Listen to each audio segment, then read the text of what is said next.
इस कालखंड के प्रथम शिव के शिष्य और हम सबों के परम आदरणीय वरेण्य गुरुभ्राता साहब श्री हरिदानंद जी के चरणों में मेरा प्रणाम है।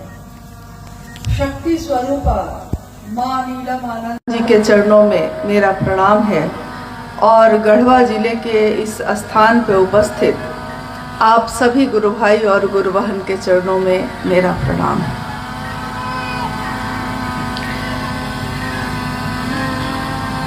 आज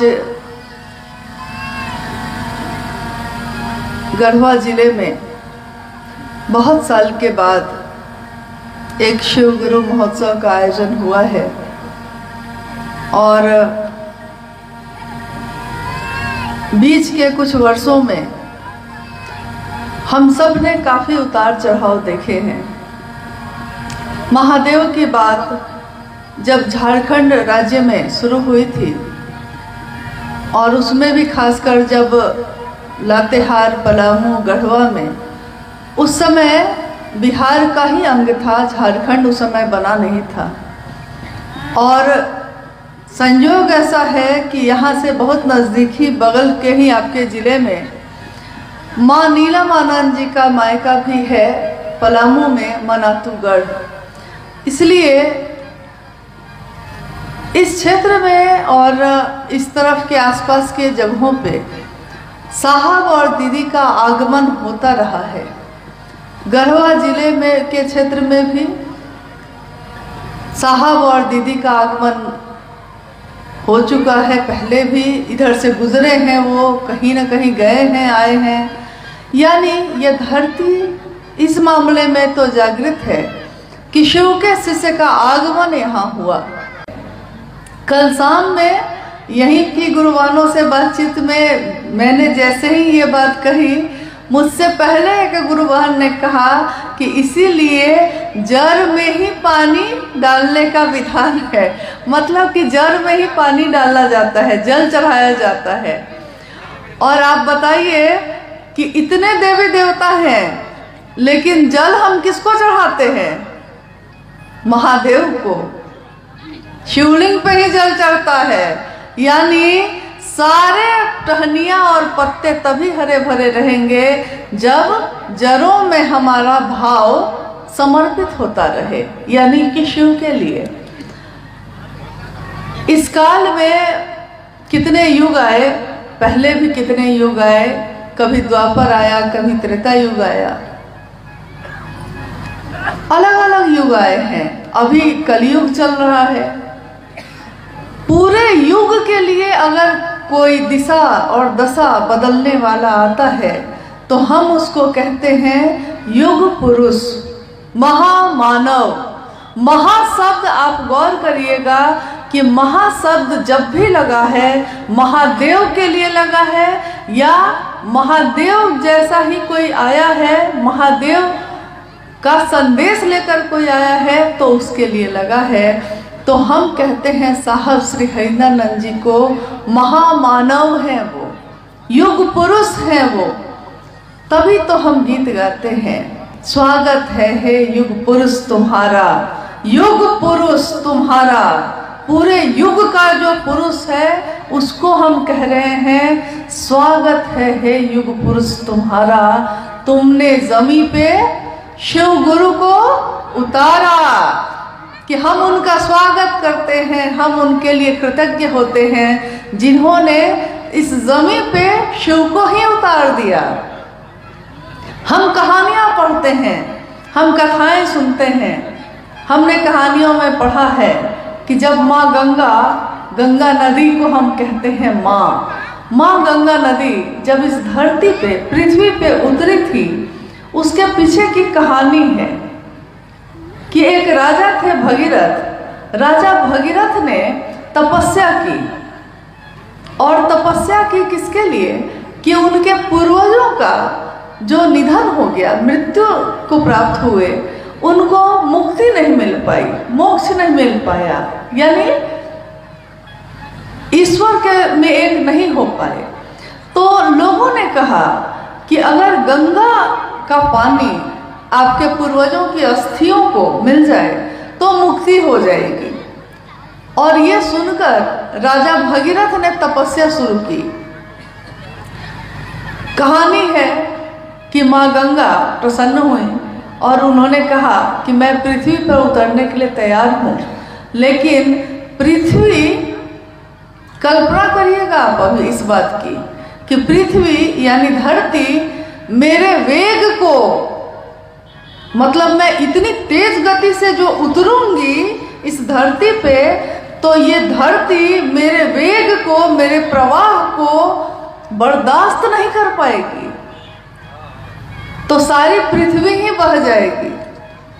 तो मैं उतरना तो चाह रही हूँ, तैयार भी हूँ, लेकिन उतरूँ कैसे, क्योंकि पृथ्वी ही बह जाएगी। तब कहानी है कि राजा भगीरथ ने शिव की तपस्या की और निवेदन किया। जब शिव प्रकट हुए तो उनसे निवेदन किया कि ऐसा ऐसा मामला है प्रभु, और माँ गंगा तो उतरने को तैयार है, लेकिन कहती हैं कि मेरा तेज, मेरा प्रवाह धरती बर्दाश्त नहीं कर सकेगी। तो अब मैं क्या करूं? काम तो हुआ है लेकिन पूरा नहीं हुआ, अब क्या करूं?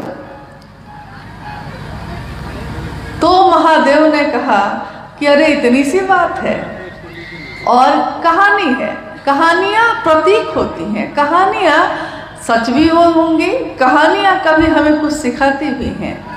तो कहानी है कि महादेव ने अपनी जटाओं को खोला और गंगा को कहा कि उतरो, जितना वेग है, जितना तेज है, जितना प्रवाह है, उतने तेज के साथ उतरो।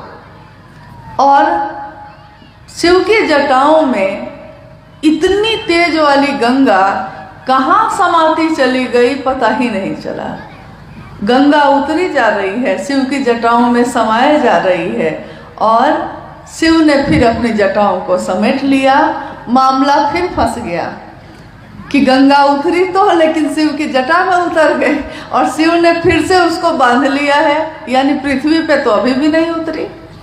अब फिर भगीरथ जी बैठे और उन्होंने कहा महादेव, अब जटा में ही सारी गंगा है, अब मेरे पूर्वजों का कल्याण कैसे होगा? तो महादेव ने कहा अरे बस इतनी सी बात है।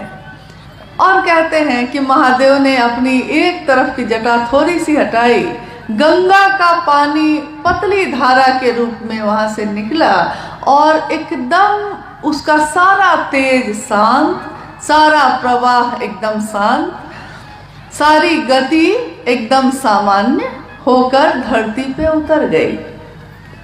धरती पे उतरी, राजा भगीरथ के पूर्वजों का कल्याण हुआ, मुक्ति और मोक्ष मिला। कहानी है ये। तो आज भी हम कहते हैं कि भगीरथ ने गंगा को जमीन पे उतारा तपस्या से, अपने पूर्वजों का कल्याण किया, लेकिन इस सारी कहानी में हम भूल गए कि इस सारी कहानी में गंगा का इतना तेज महादेव के लिए कोई बहुत मामूली सी बात थी, और उनका रिसाव यानी उनका धरती पे उतरना ये भी महादेव के लिए बहुत आसान बात थी। तो बड़ी से बड़ी गति को, बड़े से बड़े तेज को, बड़े से बड़े प्रवाह को जो महादेव पल में, क्षण का भी क्षण नहीं लगता, सेकंड का भी सेकंड नहीं लगता, और उसको अपनी जटाओं में शामिल कर लेते हैं। आप कल्पना करिए सिर्फ कि इस धरती पे उस शिव को ही उतारा है साहब हरिंद्रानंद जी ने, तो उस साहब हरिंद्रानंद जी की ऊर्जा क्या होगी, जिसने शिव की शिष्यता को ही जमीन पे उतार दिया है। जमीन पे ही ऐसा वैसा नहीं उतारा, इतना उतारा, इतना उतारा कि आज घर घर में शिव की बात हो रही है। लोग, कोई भी आदमी, अमीर हो, गरीब हो, किसी भी जाति, किसी भी धर्म का हो, शिव को अपना गुरु बना रहा है। अब इससे कोई फर्क नहीं पड़ता कि वो कैसे जीता है, क्या खाता है, क्या पीता है, कैसे रहता है, कैसा जीवन जीता है। महादेव को इससे कोई फर्क नहीं पड़ता। महादेव सबके भाव को ग्रहण करते हैं। कहते हैं महादेव के पास हृदय की हुंडी ही स्वीकार होती है। हृदय की हुंडी मतलब हृदय ही वहाँ स्वीकार किया जाता है। सामान का वहाँ कोई मोल नहीं है। बड़ी से बड़ी संपदा का जिसने सबको संपदा बांटी हो, उसको हम क्या संपदा देंगे? जिसकी दया, जिसकी करुणा से फूल खिलते हैं, बारिश होती है, उसको हम क्या जल चढ़ाएंगे? हम क्या बेलपत्र चढ़ाएंगे? यानी महादेव भाव के भूखे हैं, भाव ही वहाँ ग्रहण होते हैं। और अभी अभी मैंने कहा कि आप कल्पना कर लीजिए कि जिस शिव के बारे में हम बात भी करने की बिसात नहीं रखते, तेरी चर्चा कर सकूं मैं इतनी बिसात क्या है। अभी अभी भाई क्या नाम है उनका, ईशु गोस्वामी जी, हाँ, गा रहे थे। बहुत दिनों बाद मैंने ये भजन सुना। साहब और दीदी, माँ दीदी नीलम आनंद जी भी इस भजन को गाती थी, या उनके सामने उस समय पुराने गुरु भाई लोग गाते थे।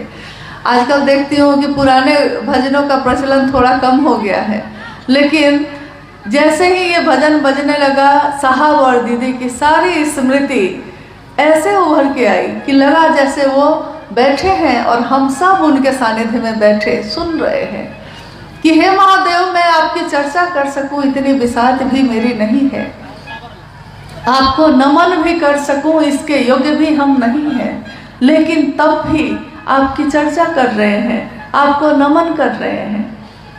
मामूली बात नहीं है ये। तो हम जिस चीज़ को बहुत मामूली समझते हैं, अरे चर्चा ही न है, चर्चा है कर लेंगे, महोत्सव न है आयोजित कर लेंगे, फटाफट करना है कर लेंगे, कौन सी बड़ी बात है, हम सोचते हैं। लेकिन हम उस समय ये नहीं सोचते कि हम किसकी बात कर रहे हैं। हम उस महादेव की बात कर रहे हैं जिनके बारे में दुनिया ने अनेक नामों से नवाजा है। महादेव को, एकमात्र महादेव को